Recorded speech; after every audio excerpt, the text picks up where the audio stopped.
What is going on, YouTube? It is Taylor Martin here again, doing another review for you. So, I've gotten married since y'all saw me last, and a couple things have changed in my life. I also have a baby on the way, which I'm happy about. But anyway, my wife is over here. We're in our new house, so I'm just trying to bear with me. But my wife got me from Texas while she was there the reel that I've wanted for a long time, the limited edition 13 Fishing TX concept. It's a 7:3 to 1 gear ratio, 22 pounds of drag in that reel, which if anybody, those of y'all that fish that know about bait casters, 22 pounds of drag is just unheard of for a bait caster. So this is just going to be a review on it. Before I bought this reel, I went on YouTube to try and find some reviews, and I only found like one or two, and the ones I saw were actually from 13 Fishing, from the company itself, and I was kind of hoping to find some that were from someone who had owned the reel and used it, that would be straight up about it, that would say the cons and the pros. So my whole point of making this video is just to try and help somebody that maybe wants to buy these. I will tell you that they are limited edition, and it was very, very hard to find one, especially in the 7:1 or 8:1 gear ratio. They also only come in a righty. Since they're limited edition, they only made them in righties. But this is the first reel that 13 Fishing came out with that was specifically designed to fish saltwater and uniquely designed to fish the saltwaters in Texas for big gator trout, for those big 30-inch trout, big redfish, big black drum, even snook. So let's get into it. So I have used this reel already. There's going to be some Power Pro on it. If you can see it, I spooled up with just 20-pound Power Pro. I think I got about 175, 180 yards, so a lot of Power Pro on this little reel. So the first thing that I noticed when I picked it up out of the box when I was in Texas for my wedding, I fished with it a lot while I was there. The first thing I noticed is it's extremely light. Even though it's a hefty reel and it's got a lot of beef to it and a lot of backbone to it, like I said, 22 pounds of drag was just amazing to me. It's real light. I mean, I think it only weighs in at like 7 ounces maybe. It's super light. So super smooth reel. I mean, especially just for a bait caster. I really liked the drag knob that's on it. I've got just I guess regular size hands. I don't have big hands, I don't have small hands, I'm kind of in the middle. And one of the things that I really didn't like about some bait casters I've had in the past that I've used for redfish and trout and snook, and bass as well, throwing frogs, is that the drag knobs on it are very small. Sometimes actually sharp on the ends, and they're kind of a pain to tighten down. But this one that has the beefed up drag knobs, if you can see it. So that was an option for me that I really liked. Another thing that I really liked is the handle. They have these cork grip handles, which are 100% cork. They have the little 13 Fishing logo on them. I fish a variety of different bait casters. I'm sorry, but I use mainly 13 Fishing now and Shimano. Those are the two big companies that I like to use. 7:1 and 8:1 gear ratios. I don't really like a low gear ratio reel. Biggest thing for me is because I start out throwing bait casters for bass, and anybody who frog fishes for bass, which is I frog fish a lot. That's mainly what I do. A lot of times you'll have bass blow up on the frog and miss it. You can, with the 7:1 or 8:1, you can really quick reel that bait in and get a cast back to it, that same spot, and work it, and that frog will get blown up again, usually by a bass. With a 6:1, you can really tell a difference. I throw bait casters a lot. The average person who's new coming into bait casters may not tell the difference, but anybody who slings bait casters, you know what I'm talking about. So took this to Texas and put it through the ringer. Caught a bunch of trout on it, caught some redfish on it, caught a couple snook on it, couple flounder. It did really well in Texas, and I'm looking forward to using it here in Jacksonville in the marsh to pull out some big reds and some big trout. The other thing about it that I really like is the braking system. So I'm going to open it up so y'all can see that. Let me zoom in or get close up. I'm just rolling with an iPhone, so bear with me.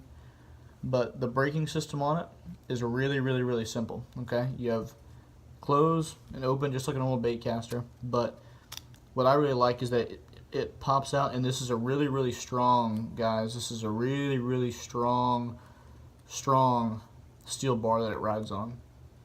Okay, so you don't have to worry about that ever coming off. The braking system on it is pretty simple. If you can see on the inside, you've got your, it's kind of fuzzy, but bear with me, you've got your numbers that you can set it on. I set mine on 4, just for my spool on that side. And then like I said, your centrifugal brakes, so I'll open it up again and show y'all. Your centrifugal brakes that you have in here, all you really need to do with it, like I said, is, now I use Shimano as well, like I said. The braking system in the Shimanos is a little bit different. You've got your centrifugal brakes that you can either pull out or push in, depending. This really, you don't have that. You just have it set on whatever braking system you like.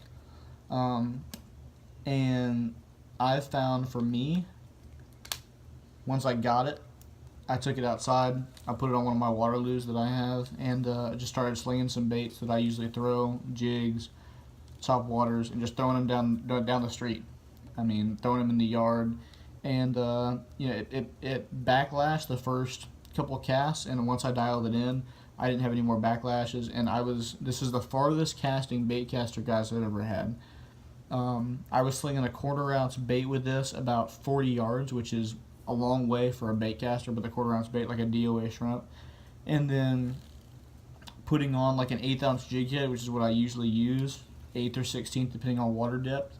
I was slinging an 1/8 ounce down south lure in the yard, and also once I got out on the water, I was slinging it out there a good 50 or 60 yards. I mean, it's amazing how far you can cast with this reel, especially on a good rod like a Waterloo. And I noticed just fighting fish, it's very comfortable. I actually started out using bait casters on the left side, and then when I came down here, when I got stationed down here, I bought a Corrado and I bought a righty, and it took me a little getting used to, but once I got used to it and dialed it in, it's second nature to me to walk a dog now. It's not a problem.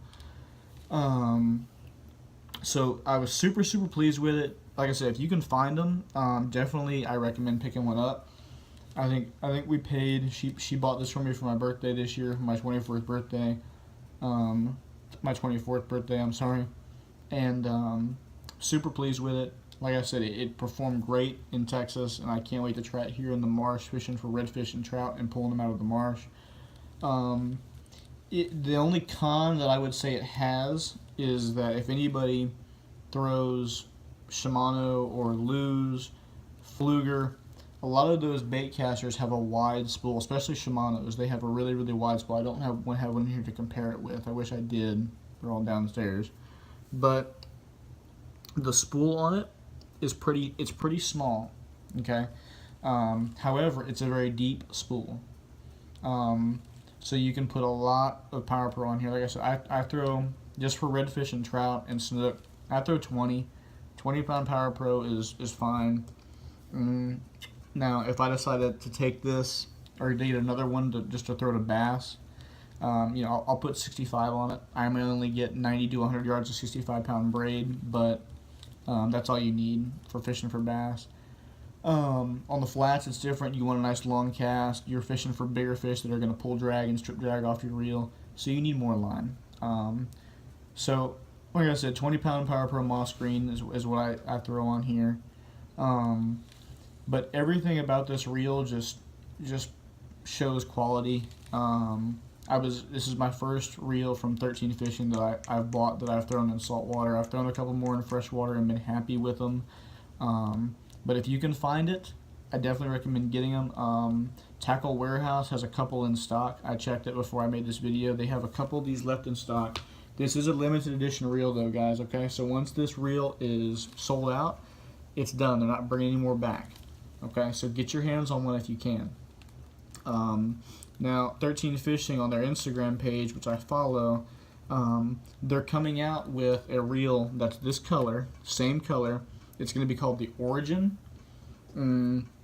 Supposed to be released in the fall of this year in 2017. All the internals are supposed to be the same as far as what I've read. That may change because they're still in prototype and they're still testing them out, so they may change them. If they do, I'll update you guys on that. But a couple things that the Origin will not have: they're not going to have the foam button to press down, okay? Or not the foam, sorry. They're not going to have the cork button with 13 Fishing logo to press down. They will not have either the, they won't have the cork handles either, the cork grips. It's just going to be black grips, the black rubber grips like you'd see on a Shimano or a Lew's or a Fluger. Now, like I said, the only con for me was just the spool was a little bit small, but like I said, it makes up for that in the depth of the spool. And the other thing was that when, you can't see it now because I have Power Pro on here, but before I put the Power Pro on, the spool is all blacked out in the center, but it's very slick. There's no rubber on the inside of the spool. There's nothing to bite the line and hold it on there. So when you're putting line on these reels, make sure you tie just a nice, good, solid knot, and you know, give it a couple tugs, and then hold your Power Pro on when you're winding on, because otherwise it will slip. There's nothing to grab the line at all. So the first couple times I tried, I'd reel it on, the knot would slip around the reel, around the spool. But like I said, tie a good knot and you won't have any issues with it. I didn't catch the biggest red I hooked on here, but I hooked about a 36-inch red on this in Texas around a dock while we were there. And I mean, it was strip and drag off, and the reel performed great. And I was really kind of skeptical at first about it because I wasn't sure. I had never really fished 13 Fishing in saltwater before, but so far it's lived up to its potential. I think they retail for about $279, $280, I believe. I think that's about what we paid for it. Now, if you can find them online, that's what they're going to go for. But like I said, now there's such a low quantity of them, they may rack up the prices more. eBay has them if you want to try eBay. I've bought a lot of reels off eBay and been really, really happy with what I've gotten. They had them on eBay going anywhere from like $250 to about $400. So depending on how bad you want one is going to depend on how much you want to pay for it. But the whole point of this video, like I said, was just to give y'all a kind of professional's point of view. But I don't work for 13 Fishing. I don't work for any big companies. I just love to fish and I'm good at it. And I would trust this reel. If I was still a captain and still guiding like I did, I would have these on my boat all day long for people that want to throw bait casters. So hope this video helped, and if anybody has any questions, just feel free to put them down in the comments box. You can also email me at iamthewaterman@gmail.com. Follow my Instagram at neverquit556. Tight lines, guys. Take care.